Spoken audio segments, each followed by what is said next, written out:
Nedjelja, 15. srpnja 2012. Na večernjoj svetoj misi bila je i nakon mise mi se u sakristiji javila jedna djevojka koja sa svoje 2 sestre živi u Zemunu. Iz mješovitog su braka, ali su krštene u katoličkoj crkvi. Ana je kao mala išla na misu i na vjeronauk. Bila je na prvoj pričesti i krizmi. Kasnije je prestala pohađati misu. Roditelji joj žive i rade u Italiji, u Vicenzi. Posjećujući tijekom ljeta roditelje, dospjela je i u Padovu, te svratila u baziliku Svetog Antuna. To je svetac za kojeg je čula od svoje bake.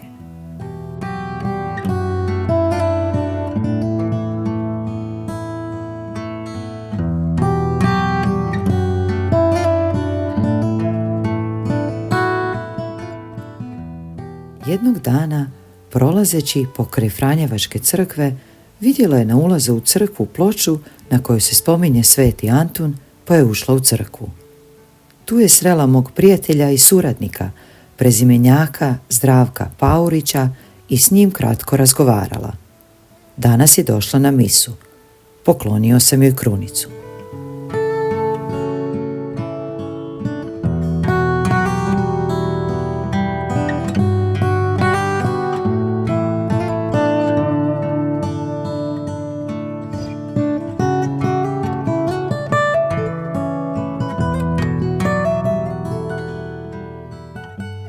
Bog je poslao, a Sveti Antun privukao Anu u našu crkvu.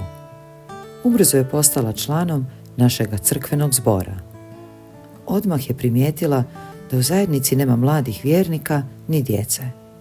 To joj je bilo čudno, jer su u zboru djedovi i bake koji imaju unučad. Izrazila je želju da organizira vjeronauk za djecu koje još nije bilo. Uskoro nakon toga zatražila je dozvolu da krene vjeronauk. Na prvom susretu bilo je 10-ak djece, a broj se polako povećavao, tako da ih i na nekim proslavama bilo i do 30-ak. To su djeca različite dobi.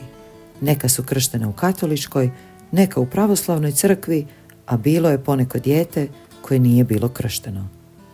To nije bio klasični vjeronauk, nego radionica uz neke blagdane tijekom liturgijske godine.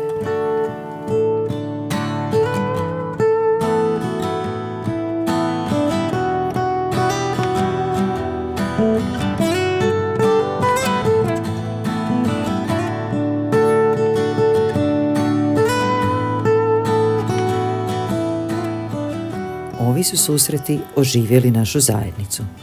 Često su se uz neki događaj okupila djeca, roditelji, bake i djedovi, a dah radosti prelijevao se na cijelu vjerničku zajednicu.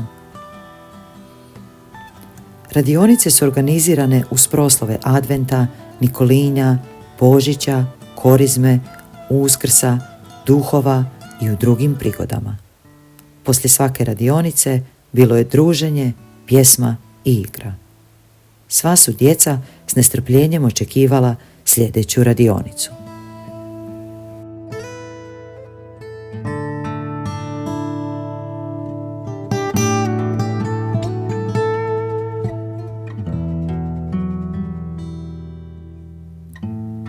Roditelji su rado dovodili djecu na radionice i sa zanimanjem slušali dječje priče o onome što su toga dana čuli i naučili, što su radili, kako su se zabavljali pjevajući ili igrajući se na velikoj prostranoj livadi u krugu samostana.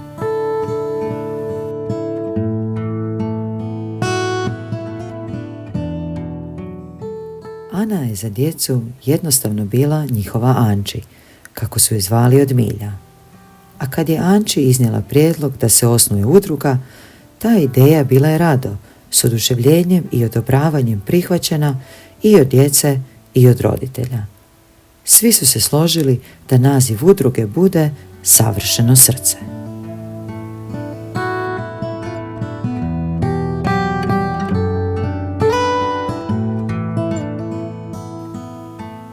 Od osnutka udruge mnogi su se volonteri uključivali te svojim znanjem i umijećem sudjelovali u svim događajima, kako u liturgijskim slavljima, tako i u kulturnim manifestacijama. koncerti, predstave, monodrame, izleti.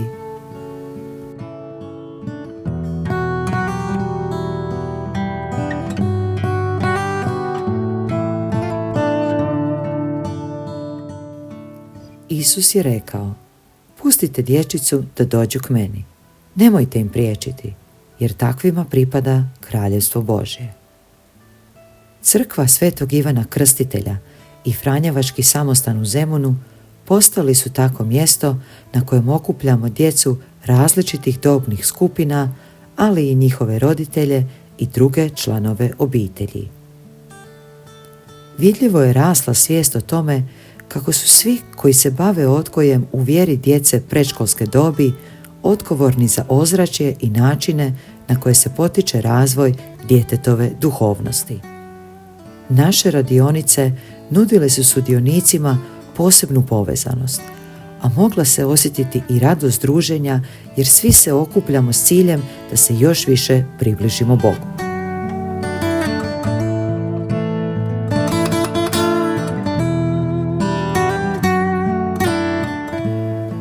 Kultura i umjetnost i u našem skromnom okruženju potvrdile su se kao bitne sastavnice odgoja koje pridonose općem, ali i duhovnom razvoju djeteta.